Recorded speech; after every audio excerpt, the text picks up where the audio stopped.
Everything began in 1939, when a young 20-year-old Italian engineer from a wealthy family, Renzo Rivolta, bought a small company called Isetta, which manufactured refrigerators. It's not hard to guess that 1939 was not the best year to start a new business, as that was when Hitler started World War II. After the war ended, all that remained of the company Renzo had acquired was its name and a small amount of equipment that survived the bombings. Renzo moved what was left to his family villa in Milan. There, he decided to start over, but instead of refrigerators, he organized the production of scooters and motorcycles, which were extremely popular among the Italian population in the post-war years. However, already in the early 1950s, Renzo began to dream of entering not just the two-wheeled market for the masses, but something more ambitious, creating a small car. For this project, Rivolta enlisted the help of a famous aeronautical engineer, Ermenegildo Prieti. Thus the legendary microcar Isetta was born, the name meaning something like Little Iso. The Isetta debuted at the Turin Motor Show in autumn 1953 and became a true sensation. This two-seater car, just 229 centimeters long, was powered by a modest 236 cubic centimeters motorcycle engine from the ISO 200 and featured a single front door that opened together with the steering column. Simple, cheap, and quirky in design, the Isetta was expected to be a big hit. However, Italian buyers didn't appreciate it, and sales remained poor from the start, with only about 1,000 units produced by 1955. Nevertheless, as early as 1954, Rivolta began selling licenses to manufacture the Isetta, among them to a struggling German company, BMW, which was barely surviving by the mid-1950s, launched production of the Isetta under its own brand in 1955, and it was the Isetta that saved BMW from bankruptcy. Produced in various versions, sold over 160,000 units, while a few thousand more were built under license by other manufacturers. By the mid-1950s, Europe was recovering from the war and a new car segment was emerging, fast two-door comfortable Grand Tourers, GT, in a 2+2 passenger configuration, intended for long-distance travel and luxury. Seeing the potential, Rivolta decided to enter this prestigious market, even though he had no experience creating such cars. Fortunately, there was a clear example to follow, the French automaker Facel Vega, which in 1954 had introduced a luxury Grand Tourer combining European design with the brute force of an American V8. Following a similar path, Rivolta developed his first luxury Grand Tourer using a Chevrolet Corvette 327 V8 engine. He entrusted the chassis design to the renowned Italian engineer Giotto Bizzarrini and the body styling to a young designer named Giorgetto Giugiaro, then working at Bertone. The production division was renamed ISO Rivolta, and under this brand, the ISO Rivolta IR 300 Coupe debuted at the 1962 Turin Motor Show. The 300 designation reflected the horsepower of the 5.4-liter Corvette engine. With this powerful V8, the 1.5-ton Grand Tourer, measuring 476 centimeters in length, could reach a top speed of 219 kilometers per hour, a very impressive figure for European cars at the time. Giotto Bizzarrini, who had previously worked for Ferrari, even claimed he was shocked by the Corvette V8's superiority over Ferrari's engines. Thanks to its high build quality, comfortable air-conditioned interior, modern design, and outstanding performance, the ISO Rivolta IR 300 quickly found a customer base. By 1964, a more powerful version, the IR 340, appeared and ISO began exporting cars to the United States as well.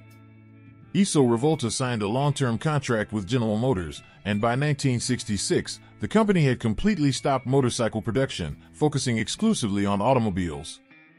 In total, 797 examples of the ISO Rivolta GT were built, including 167 high-performance IR 340 versions. Naturally, the ISO Rivolta lineup couldn't be limited to just one GT model.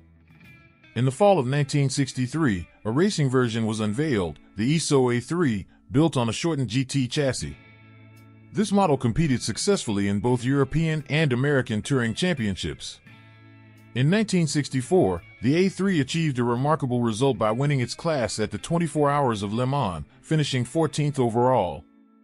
However, Renzo Rivolta wasn't particularly interested in racing.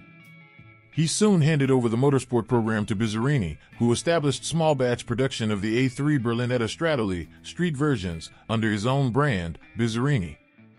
Meanwhile, Iso Rivolta focused on luxurious grand touring cars.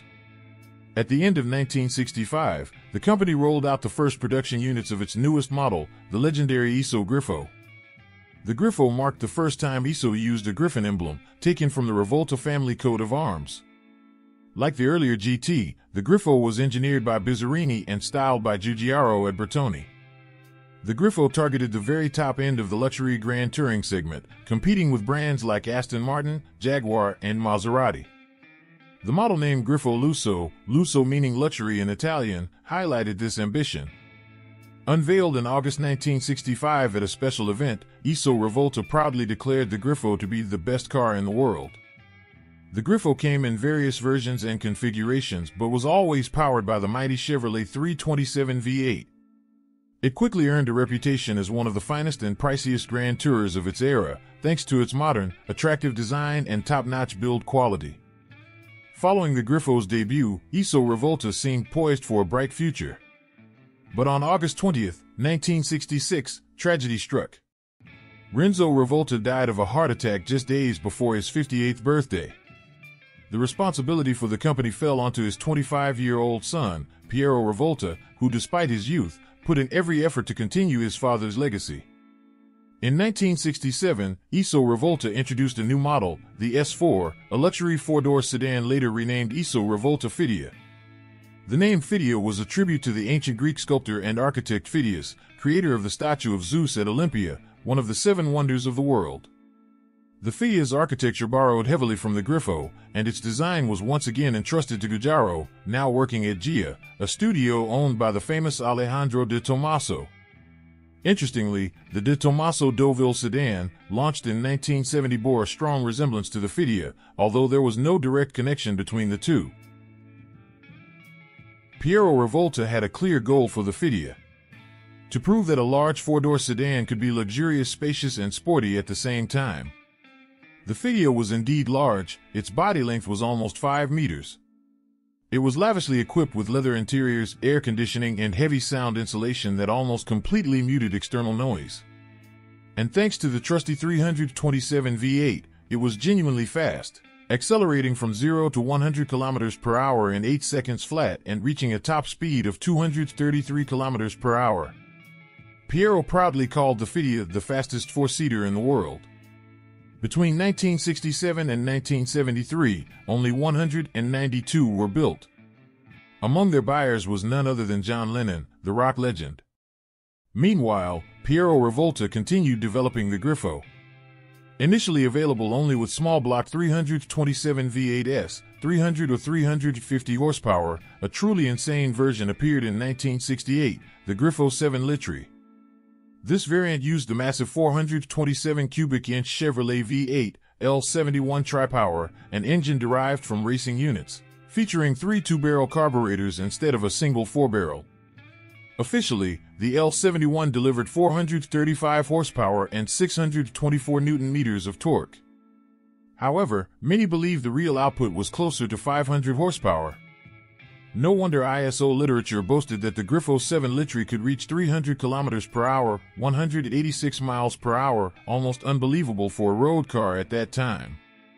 The 7-liter V8 was a brutal American monster, demanding careful maintenance, not something Iso's wealthy clientele particularly enjoyed. Thus, in 1970, Iso introduced the Grifo Can AM with a more reliable and less temperamental 454 LS5 V8, 7.4 liters. The Can-Am's maximum speed was slightly lower at 290 km per hour, but 0 to 100 km per hour acceleration took just 5 seconds, even faster than the original 7-liter version. Only 90 Grifos with big block V8s were built, and the total production of all Iso Grifo versions, 1965 to 1974, amounted to 413 cars. In 1969, at the New York Auto Show, Iso presented another model, the Iso Lele. Originally conceived as a personal gift from Piero Rivolta to his wife Rochelle, the Lele was a fully functional concept car. Its name Lele came from the affectionate shortening of Rochelle. The public response to the Lele was very positive, leading to production starting later that year. Between 69 and 74, 285 were built. By the early 70s, the market for luxury grand tours had become crowded. Big names like Lamborghini and Maserati, as well as niche players like Jensen and Monteverdi, offered stiff competition. Isetta Rivolta faced growing financial difficulties. Instead of building cars in advance, they were forced to manufacture cars to order, accepting deposits from clients. Adding to the trouble, from 1972, Isetta models started using Ford the 5.8 engines instead of GM units, as General Motors chose not to renew its contract. Despite these challenges, Piero Rivolta remained optimistic. In 1972, Isetta showed a prototype of a mid-engine supercar, the Isetta Veredo, at the Turin Motor Show. The Veredo, equipped with a Ford 351 Cleveland V8 producing 325 horsepower, featured a tubular space frame, double wishbone suspension, and a lightweight plastic wedge-shaped body styled by Zagato. Weighing only 1,200 kilograms and just 105 centimeters tall, the Veredo could potentially reach 320 kilometers per hour, an astonishing figure for the time. Unfortunately, Isetta lacked the funds to put the Veredo into production. In an attempt to find new financial support, Isetta created a Formula One team, Isetta Marlboro, with backing from Philip Morris Marlboro cigarettes. But this project also failed. The 1973 oil crisis, which devastated the market for large, luxury cars, became the final blow for Isetta Rivolta. By the end of 1974, the company ceased operations. Piero Rivolta, disillusioned and saddened, moved with his family to a small farm in Tuscany. However, the Isetta story wasn't completely over. Piero's daughter, Marella Rivolta, married Andrea Zagato, the grandson of Ugo Zagato, founder of the famous Italian coach builder.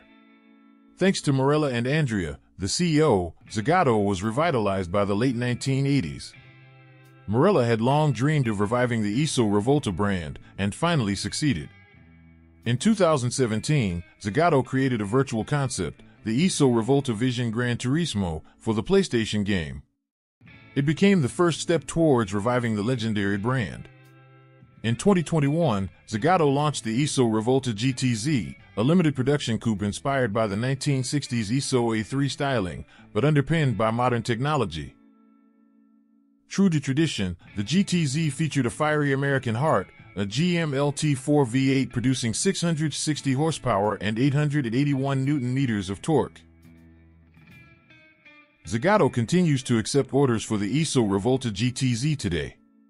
Surprisingly, in 2022, even the motorcycle division of Isetta was revived. Although this new company has no formal link to Zagato, it positions itself as the direct heir of the original Isetta Rivolta and uses its traditional Griffin logo.